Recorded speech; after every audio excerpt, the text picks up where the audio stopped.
and you're becoming everything you swore you would never be, I think you need to go to AA. I think you genuinely have an alcohol problem. Good morning. It is the 29th of February 2025.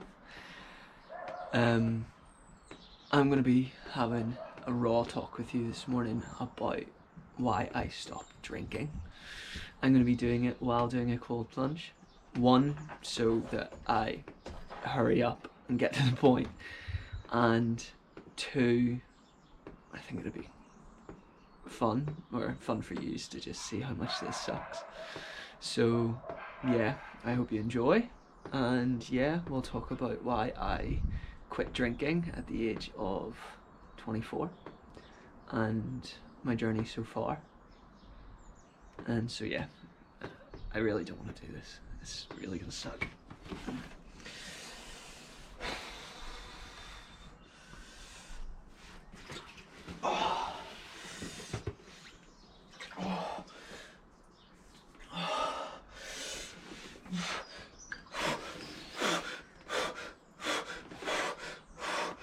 Okay, so get my breathing under control first.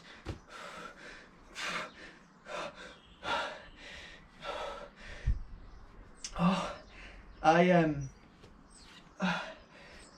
got coffee to help.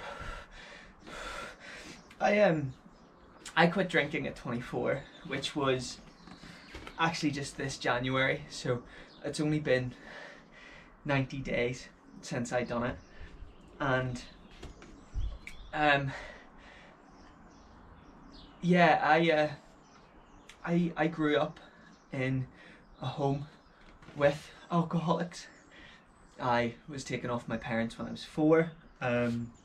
They were already quite turbulent and had a really quite extreme relationship with alcohol, to the point where it had led to domestic abuse. It had led to quite a lot of violence in the household, and I think for me quite a lot of neglect. So at 4, social services had got involved and had basically been quite worried about my well-being, and because of that I was placed with my great auntie and uncle. And yeah, that was kind of my upbringing. It was quite weird. I seen them once a week, and then when I had turned about 16, I had developed my own relationship with drinking. You know how it starts, you know, your first beer and you're like, how can anyone drink this? This is absolutely pish. But you know, I was seeing my mum once a week. I was starting to go round there after school, and I realised that I have access to alcohol here. And I would bring my mates around, there would be whiskey, there would be beers, and we'd just start like trying them, and you know, it wasn't a lot. 2 beers, you were absolutely pissed. And yeah, but from there it developed quite rapidly. You know, you grow up, people start turning 18, and you start going out. Got real coffee to get me through this. And yeah, we started going out, partying and going to nightclubs and stuff, and from there you're kind of just, you're not drinking wisely, are you? It's not just beers and a chat anymore. It's double vodka Red Bulls constantly, and then shots and stuff like that. So you quickly end up just getting this weekend relationship with just getting quite yeah, just quite intoxicated, but there's no sense to it. It's just going out, having a laugh with your mate, hopefully trying to get home and stuff like that. But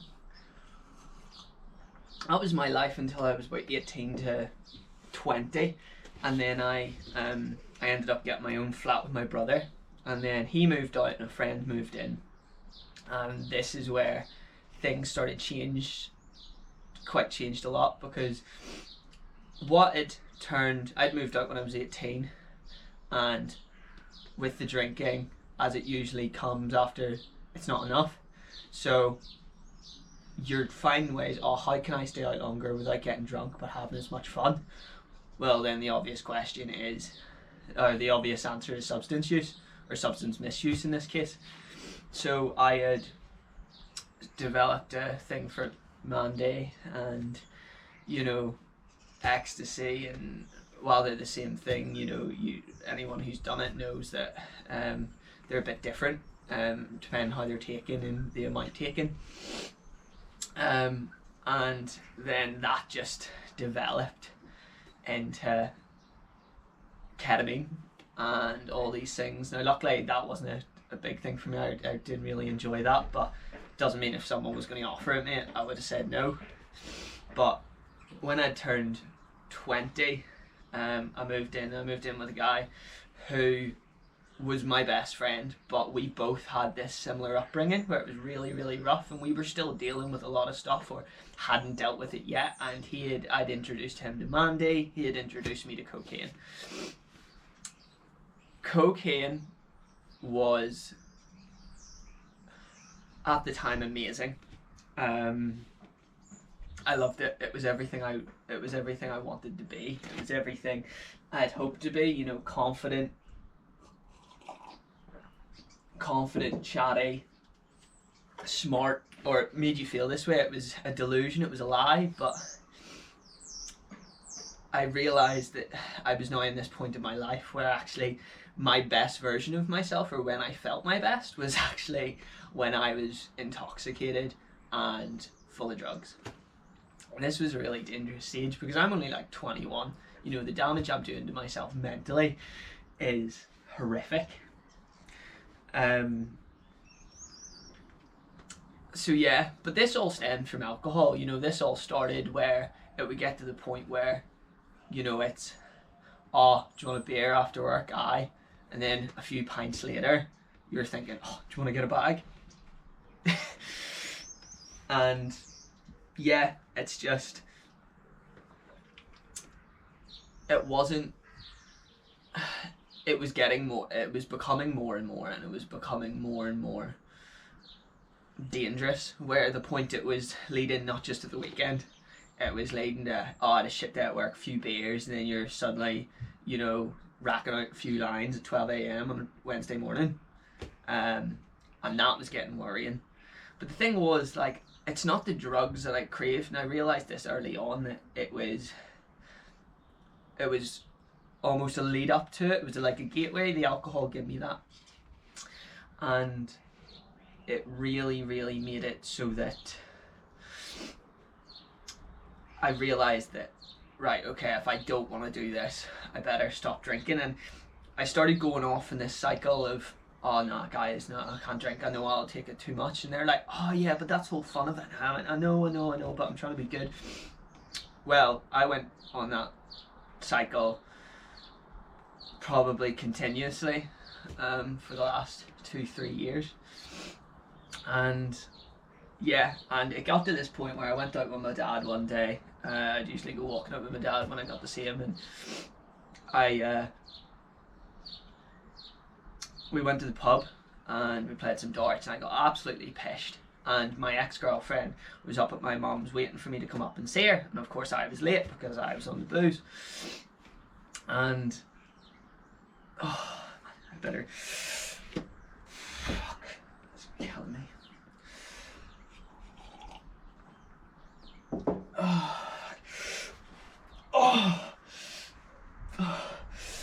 So yeah, it ended up being, I then had to go drive up to my mum's. Now I'm pissed, like proper, like probably the worst I've ever drove drunk, and I had started driving drunk quite early on, which was stupid, and I would never recommend doing this. It was completely irresponsible, and like looking back at my life, I'm so glad to say that like I am alive, because I don't know how I am alive, and I know so many people have lost their lives doing so much less than I've done, and I think that gives into how grateful I really am.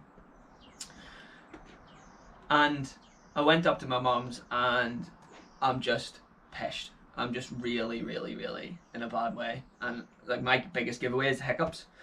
My ex-girlfriend knows instantly, but my mum hasn't clicked on until she does, and she loses her fucking lid. and she just starts going through me, and she didn't like my ex-girlfriend, but, and this is why I love this. Looking back at it, it was so kind because she stuck up for her, and she was like, "You're putting her through the worst thing ever, and you're becoming everything you swore you would never be." And I think she had seen it, but I had just set it off in her head that she knew that this was extreme. And yeah, it ended up being that she says, "Josh, I think you need to go to AA. I think you genuinely have an alcohol problem." Now, I was 22 years old, or 21 or 22, and I'm like, well, I can't be an alcoholic. I'm 21. That's when you're 30. You can become an alcoholic. And yeah, so that was really, really sobering, but I understood where she was coming from. And I ended up saying, "Look, I'll attend the meeting." And everything calmed down. I went and slept it off and sobered up, and I swore I wouldn't start drinking again. And I went into the meeting, and at the start, as you know, you do the serenity prayer. Can't remember it right now.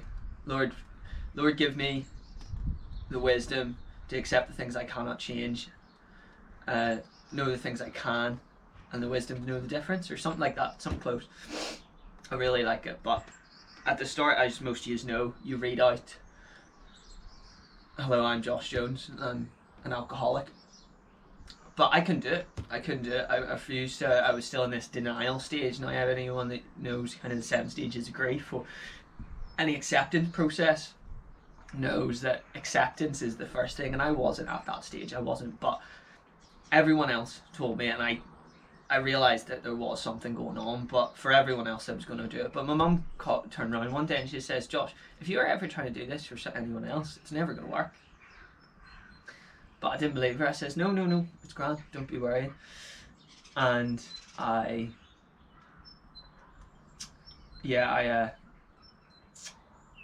was off it for 3 months, and then I don't know how it happened, I just started drinking again, relapse, beer, a few mates with my dad.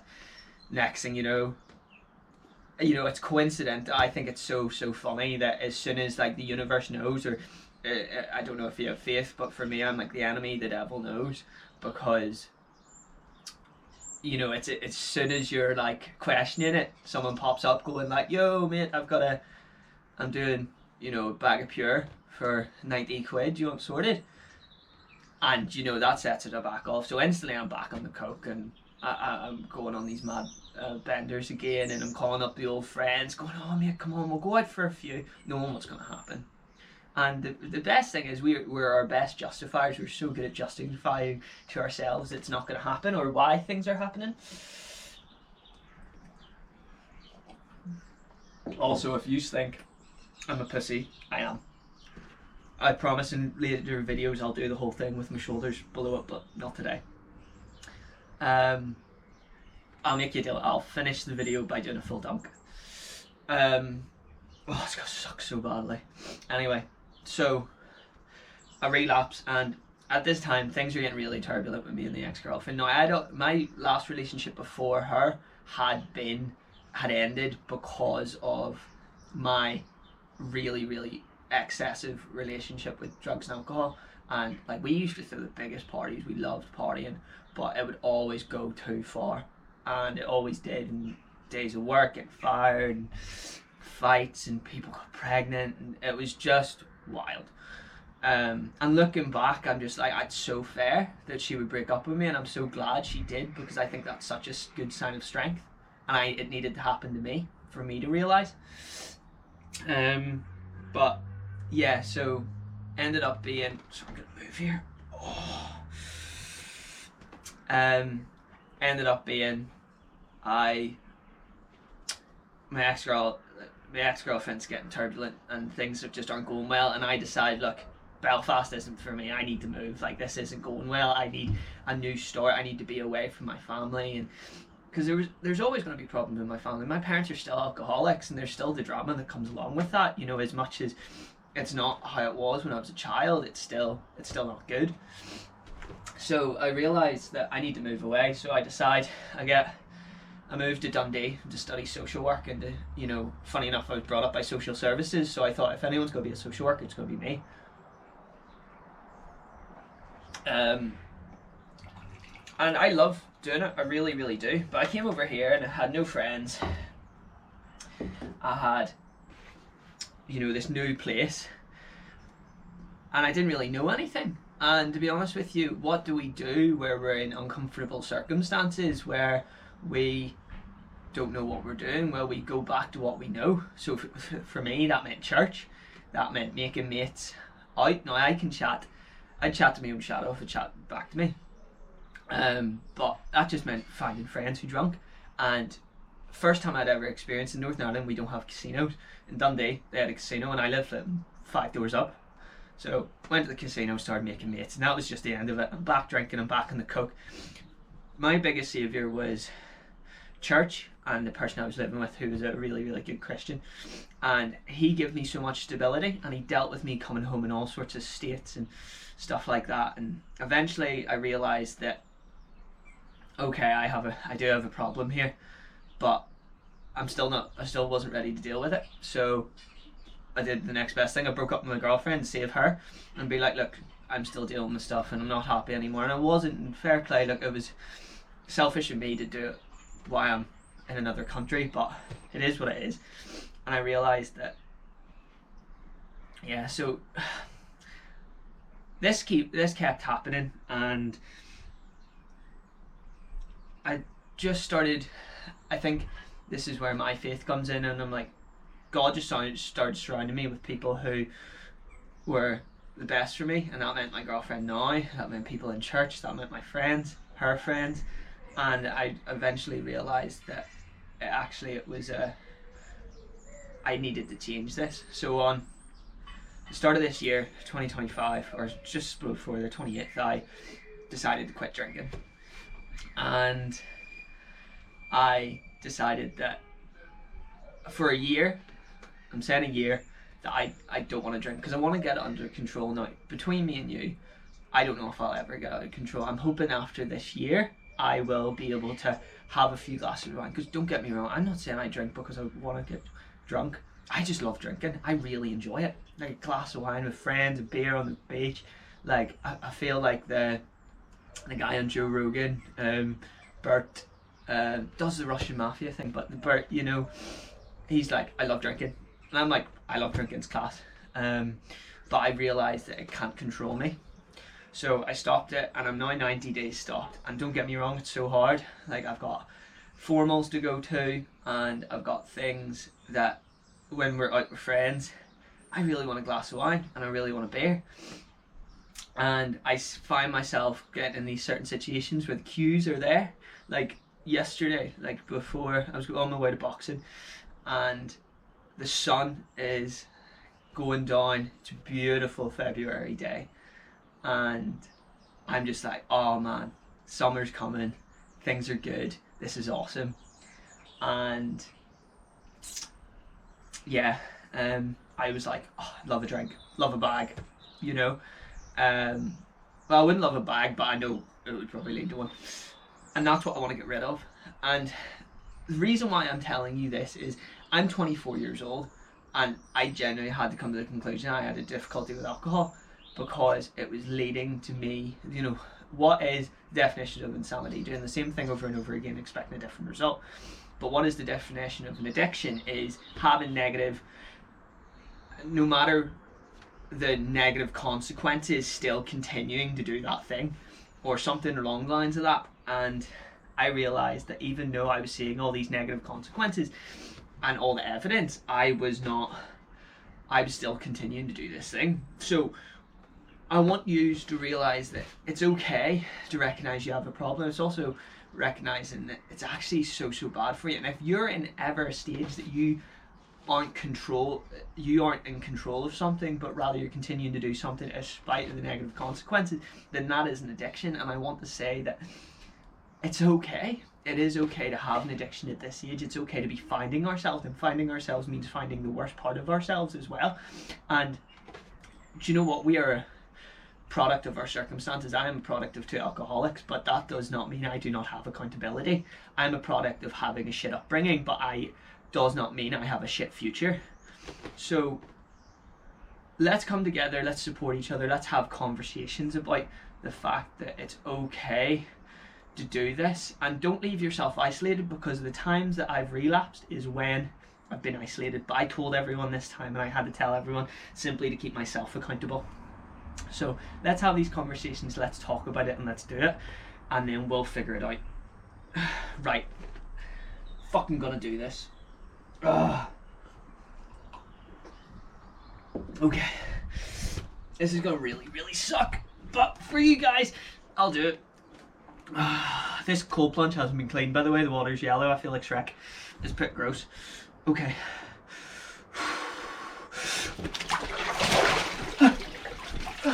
Fuck you.